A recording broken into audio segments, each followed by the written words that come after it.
the Coffee House. Today we have a book that I thoroughly hated. Hate Inc. by Matt Taibbi, published October 8th, 2019. It's a disingenuous childish screed by a, scare quotes here, actually like terrifying quotes. It's like The Exorcist and the Babadook quotes. Journalist that is supposed to be a mea culpa, calling out journalists in the Trump era. It is not, however, primarily concerned with the open dishonesty and narrative policing that is a clear detriment to the country and everyone in it. It mostly calls out innocuous inadequacies that don't betray the deeper moral decay of the industry. That said, as always, we will look into the content and then we're going to do an analysis and then we will do some big picture thinking about this whole situation. And that will be that. We have some links in the description if you're interested. I have a comparative literature book that's out there somewhere. And otherwise, we talk about books, good books, bad books, big ideas, and try to navigate the inadequacies of being human. So the contents. We start out with a shout out to QAnon and 4chan, and this is me talking. I don't know where on earth this comes from. This is weird fear-mongering stuff related to QAnon. I follow every prominent conservative in the country and listen to virtually all of their podcasts, and something that was said on QAnon or 4chan has never been the basis for an argument. I couldn't even tell you a single thing that was said by QAnon. I occasionally see a meme or something that comes out of 4chan, I'm told comes out of 4chan, but I do not know what the prominence of these particular groups, where this came from. Anyway, but the author says that Republicans are already prone to outrage, but the Dems had to be trained to be willing to be outraged. There's a quick plug of the Steele dossier, which will come up later, and then we start on Trump pretty quickly. This is one of those hilarious things about a moment in history or the way that people want to define themselves, is how prominent this person, these 5 letters, play in a person's self-definition. As I think it was Gad Saad in the last book that we read, as he talked about it, and the best description I have ever heard about what Trump was, is that Trump was an aesthetic injury to the ivory tower. And that's why we have such a weird, overly emotional reaction to it. So the author himself, he suggests that Trump is an unfit president, which is like the nicest thing any of them have ever said about him. But that the institutions follow him into disrepute. He's hyperbolic, so they are. This is a continual theme that comes up in this book, is that, yeah, media did bad things, but it was because Trump did them first. Trump did something, he acted some way, he sullied this particular method of communicating, and therefore the media reacted in kind. And it's this consistent exculpation that is so incredibly dishonest, but even more so, it's this kind of weird, childish inclination. So we get some stuff about the author. He started as a fiction writer, and he describes this book as confessional. This is one of the framing mechanisms that might be the most charitable to the author, is that he describes it as a confessional. Maybe he's got some kind of meta work going on here, that he is demonstrating as a journalist his own underlying and not particularly surreptitious bias. He's demonstrated that in the way that he wrote this book, and so it's this weird meta structure that you're supposed to get when you're reading it. Maybe that's what the author did, but he does describe the book as confessional.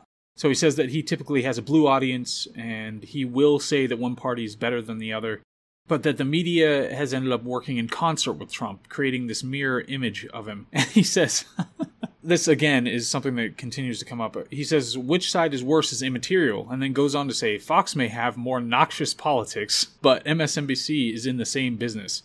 Again, there's consistently this pretend mea culpa, and this, there's a problem on both sides kind of posturing, but the author will consistently just trash Fox to a much greater proportion than its flip side.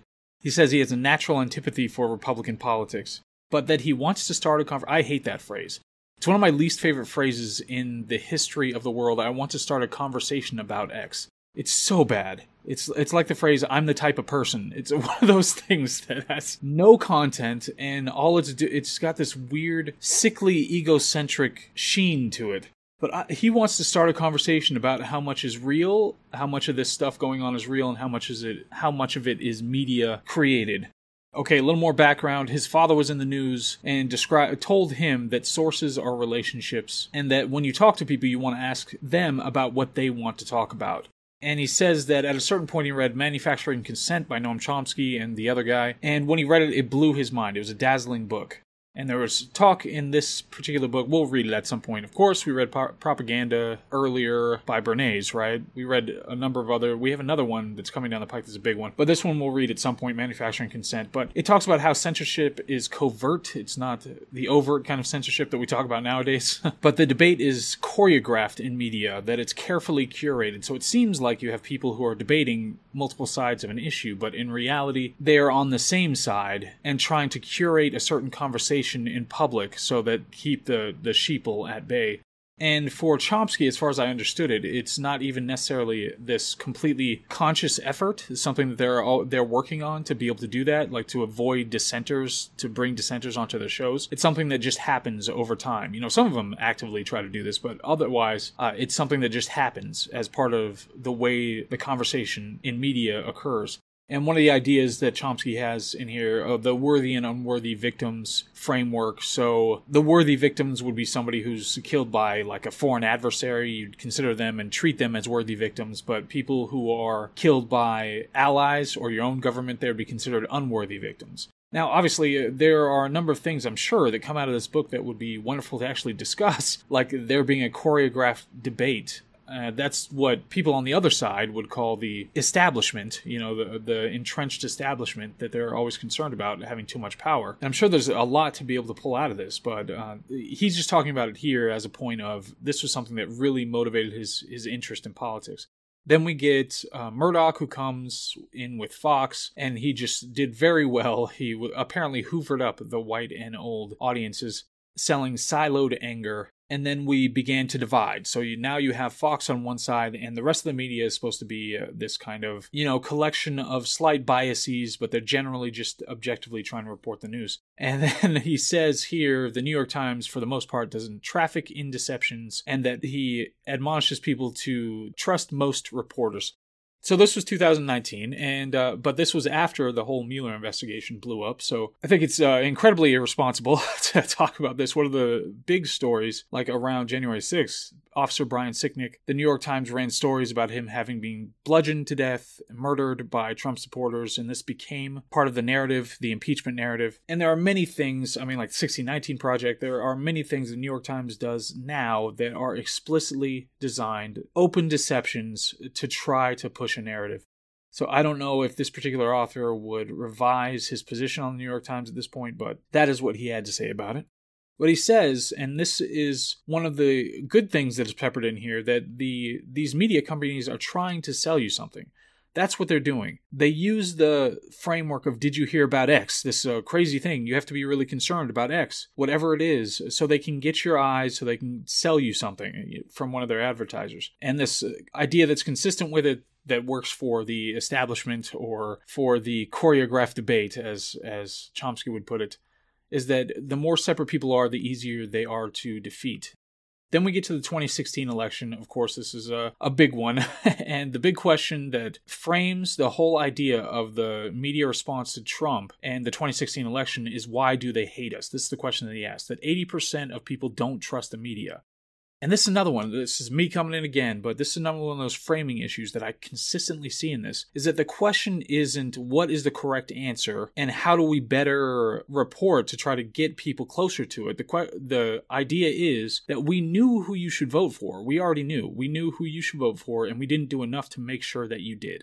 It's like, you don't know any better than we do, we journalists. We just didn't do enough to push you to vote for the person that we decided you needed to vote for. So there were there's like Christoph, who blamed the media. Obama said it was the profit motive in the media that was the problem. This author talks about how the media had emphasized likability previously in other kinds of elections. And so that became a liability because Trump seemed more likable than Hillary. But then you have this response to it once Trump gets elected, where now the media says, okay, we have to change all the rules now to be able to attack Trump. And instead of calling it like misinformation or something like that, or inaccurate, then you have to call them lies. So now it becomes a different framing. And it was turned into a situation where any half-bright con man could get elected. And just these throwaway lines about it. He's sexist and racist, of course, without expounding upon that whole allegation. Okay, then we get to a 10 rules of hate, and everybody likes a collection of 10. Any kind of list, a numbered list, is really helpful. So these 10 rules. Number 1 is that there are only 2 ideas. It's a binary. Again, these are the rules of hate. Only two ideas. It's binary. Number two is that the two ideas are in permanent conflict. And he points out, now we have a WWE performer in the White House. Again, he's blaming Trump first and then saying the media is a reaction to it. Number three is hate people, not institutions, is a rule of hate. So now, instead of the institutions, the collections of things, or the impersonal things, it's the people themselves that you're supposed to hate. And again, cites that Trump was a brilliant propaganda mechanism for being able to do this. Number four is that everything is someone else's fault. It's never your fault. And he references the concentration camps here idea. I think the ones as put forth by AOC. But I can't remember actually the specific context. All I put was concentration camps in my notes. So if he did this in order to say that the concentration camps as alleged by AOC were actually a result of the Flores settlement that came during the Clinton administration, and that it wasn't actually the Trump administration's fault that this thing happened related to this idea of the concentration camps, then I give him, a sprinkling of kudos. But right after this, oh yes, he mentions the immigrant rapist comment used allegedly to create anti-immigrant sentiment, and it's this kind of sloppy nonsense. So we've been over this. There are a number of these kinds of things, these myths that come out that are just trotted out, dumped in here, and just passed over.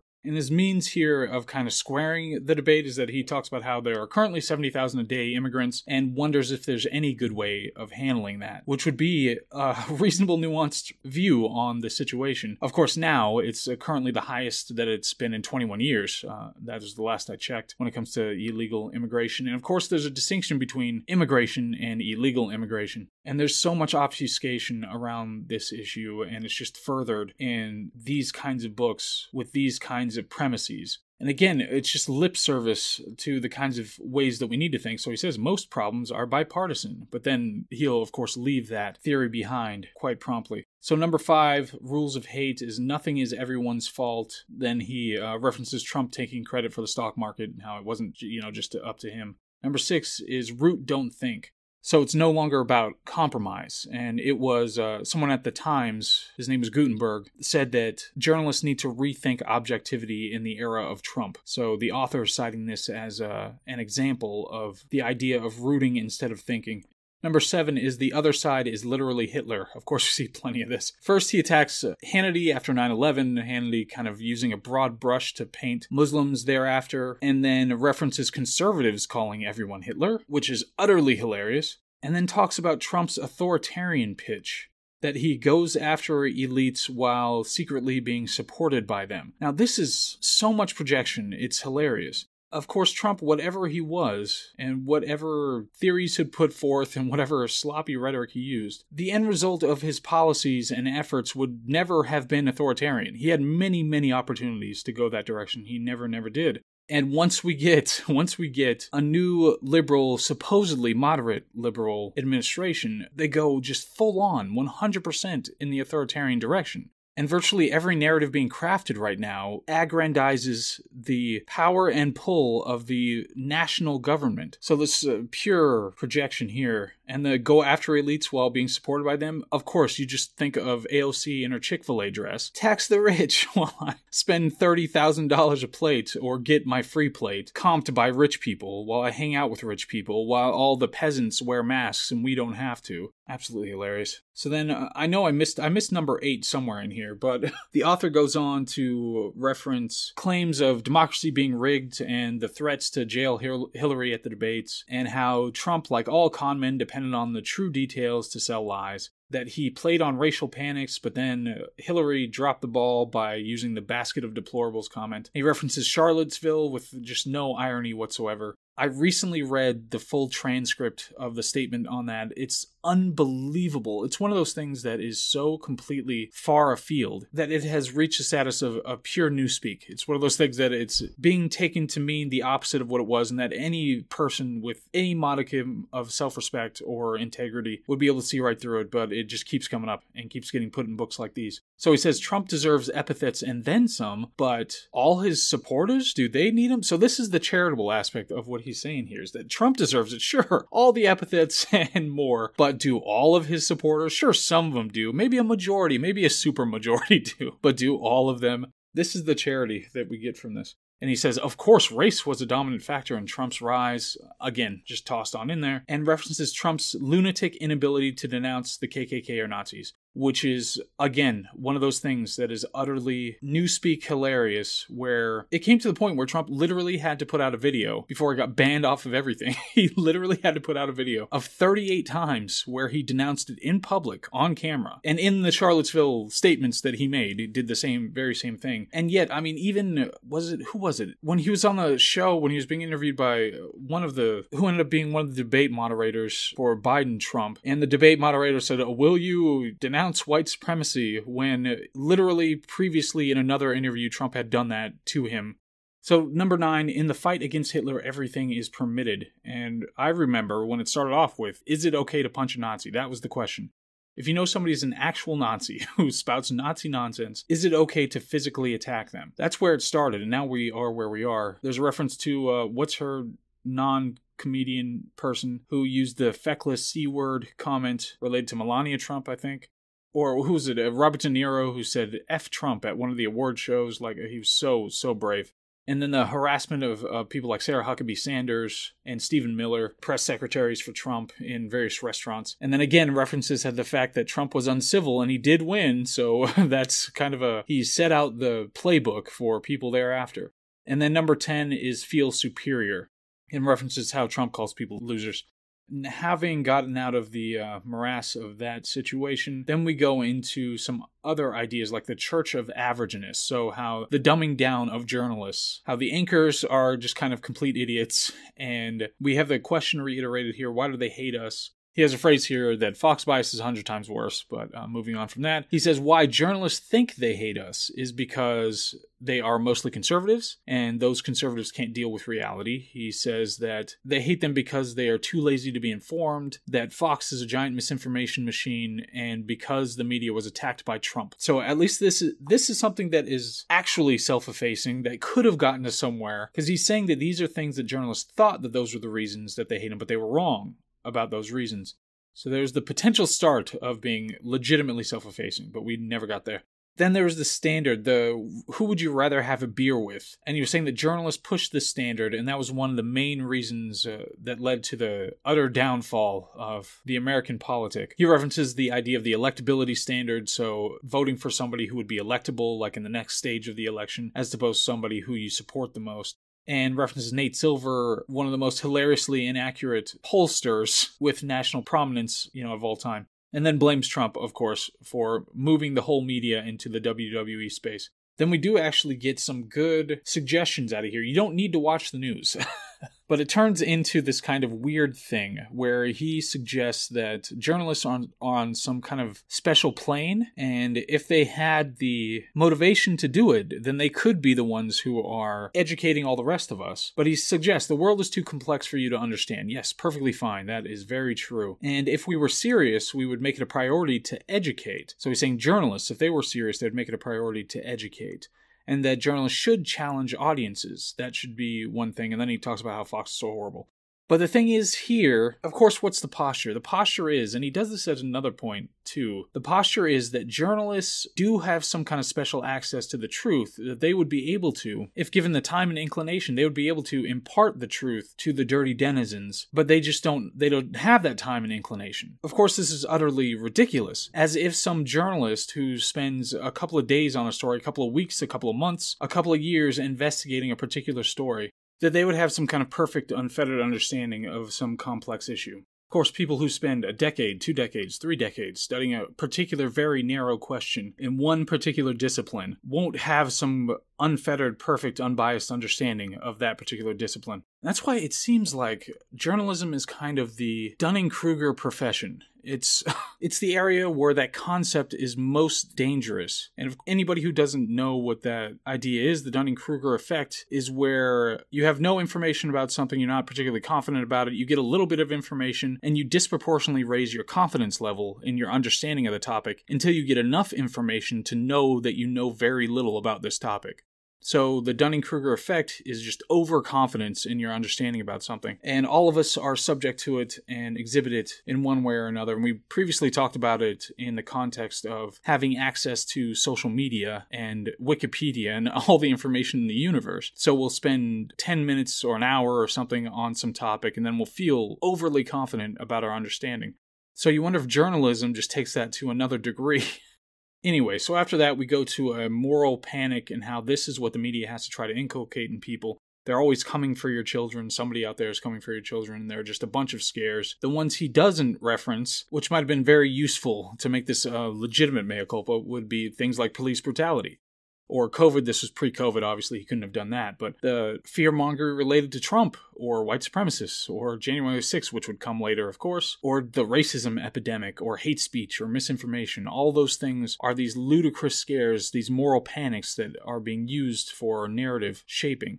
The author references the immigrant caravan panic, that 7,000 people coming in an immigrant caravan was not an invasion, and things like that there was always an imminent fall of Trump that was always just on the horizon, that Trump was about to fall and be arrested and being kicked out of office and all that sort of thing. And then Russiagate. And here, later, he'll do a legitimate analysis of Russiagate, which is much appreciated. But again, I mean, this book should be tossed onto the trash heap of history. But the Russiagate reference here specifically was that Russiagate, the problem with Russiagate was that it delayed an analysis of 2016.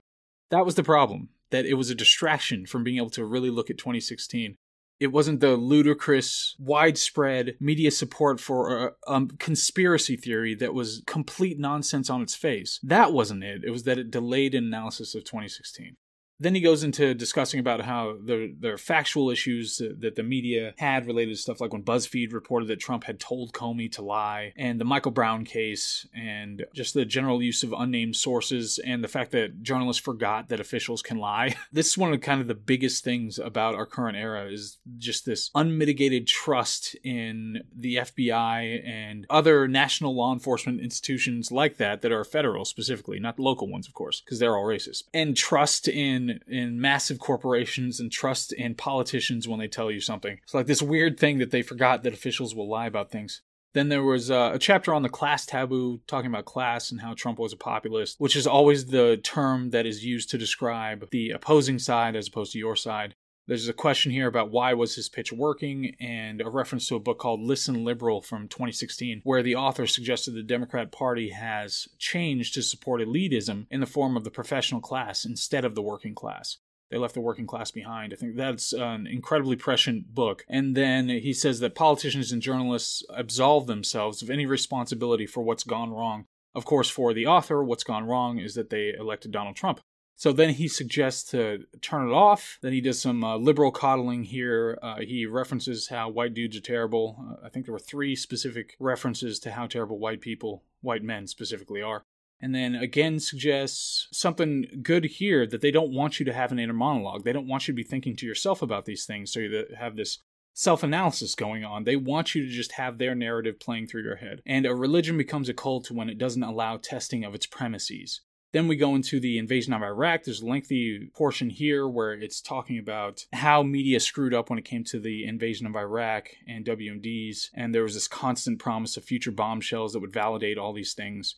And here it probably was much easier for him to try to be honest about this stuff, because it was ostensibly on the other side. You know, it's just, he can just say journalists were lied to and we weren't forceful enough about getting the right information. And then the chapter comes about Mueller, the Mueller investigation, Russiagate, and how journalists broke every rule, and the Steele dossier that was funded by the DNC and had ties to Clinton. So it was opposition research that was created and then used as a basis to be able to investigate Trump and start the whole Russiagate and the Mueller investigation. And Adam Schiff, representative of the United States, specifically read it out, the Steele dossier, into the official record in Congress. Even Steele himself, the author of the dossier, said it needed verification because he knew he had, it was all nonsense. And then the FISA warrant was primarily based on this dossier that was gotten illegally to be able to look into Carter Page, who's working with the Trump campaign, so that they could have some kind of surveillance on Trump himself. Now, this particular author doesn't reference the meetings with Obama or Biden and what happened in those meetings, or Peter Strzok, the disgraced but now professor at Georgetown University, I believe. But Peter Strzok was one of the FBI agents who was assigned to this particular case and who lied to the FISA court to try to get the warrant. So there wasn't much about that sort of stuff. But there's this phrase here, again, that all this stuff put reporters in awkward positions. So it wasn't the reporters' fault. It was that they were put in awkward positions. But he says this was worse than WMDs, to his credit. Then we have an epilogue where he apologizes for putting Maddow on the cover and tries to justify him putting Maddow on there next to, the Fox News personality that he put on there. And then he has an interview with Noam Chomsky about manufacturing consent, where he bashes Trump a little bit more, where he says Trump presents others as elites while actually working for them, and how it's a standard trick, how the population has become more conspiratorially minded, and that Trump is good at making media seem like an institution. And again, that's a clever trick, and it turns people against the media. So anyway, that was this trash heap of a book. So to move into the analysis. The thing is, this is the liberal. This is the liberal that we're talking about. You have insane progressives who are barely conscious. They're like amoeba who just kind of gravitate toward a food source. So the defense there is just to toss red meat at somewhere reasonable, somewhat reasonable, and hope they head that direction. But then you have the intellectual elite liberals, people like Sam Harris and like Matt Taibbi, who are more necessary to right the ship. They have a disproportionate voice when it comes to these things and reestablishing standards of reality. I'm not even talking about specific political ideologies or supporting one candidate over another, but reestablishing standards of reality and some kind of a modicum of personal integrity when it comes to assessing truth claims. Sam Harris, I know he had some kind of a tweet at some point where he did a mea culpa, where he apologized for believing that the Biden administration was so necessary in the face of Trump. But again, it's these intellectual elite liberals. And yet, having read this and having read a couple of these kinds of books and seen what they said, it just seems like this is a kind of quiet derangement. It doesn't seem like you can talk people back from this cliff either. The entire means of analysis is infused with this derisive rejection of objectivity. It's almost as if objectivity would be an affront. It would be a moral affront to try to be objective about this information. And while the author contributes to everything terrible about the media while pretending to diagnose it in this book. So big picture wise, this isn't a problem on both sides in the way that people try to describe it. That's one of those things that it's a binary built on a binary. So you oversimplify by saying there are just two sides. That's an oversimplification in itself. It's a binary. And then you oversimplify again by saying that both sides do the same thing. They don't. Just to reference Sam Harris talked about it at some point where he talked about how there are different religious ideologies. Back in simpler times when we were talking about that, there are different religious ideologies and they have an impact on what people do, just like an extreme Jainist. And if you don't know what a Jain is, they are extreme anti-violence. So they don't want to hurt anything. They don't want to hurt a fly. They don't want to step on anything ever. So if they're extreme, it's very different from somebody who has, an Abrahamic book being extreme. But it's the same thing when it comes to political ideologies. There are far more dangerous ideologies than others. And the constellation of ideologies that cluster together can be much more dangerous than others. The most concerning ideological factor that we have to worry about right now is the one that concentrates power. There are budding genocidal sociopaths in every society at all times. They're out there. The trick of modernity is limiting the mechanisms of power so sociopaths won't be able to accomplish much beyond something like driving an SUV into a crowd of people. That's the trick of modernity. But the ideology that is supporting the concentration of power is the one that is much more dangerous than the one that is trying to give it back to people individually. So anyway, we got through that book. We're supposed to do a discussion episode on our previous one, Gad Saad's book, but I wanted to get this one up. I thought this would be longer, so I just wanted to kind of get this done and nailed, get it up, and then we can think about some discussions about the other books. But anyway, there's another comparative literature book that I am just finishing up. I'm doing some final edits on it. I think it's absolutely hilarious. So I'd greatly appreciate anybody who wants to take a look at that one. I will, plug it as it comes closer. Otherwise, we'll have some more books coming up, and I hope people like the new look. I'm trying to do something a little more bright and modern, and hopefully have a good December. We're almost there. I can't believe this. It feels like it's still January or something. I can't believe this year's over. But I will see you in December, and then we'll be moving on to 2022, see what fresh hell 2022 will be. Hope all is well. All right, bye.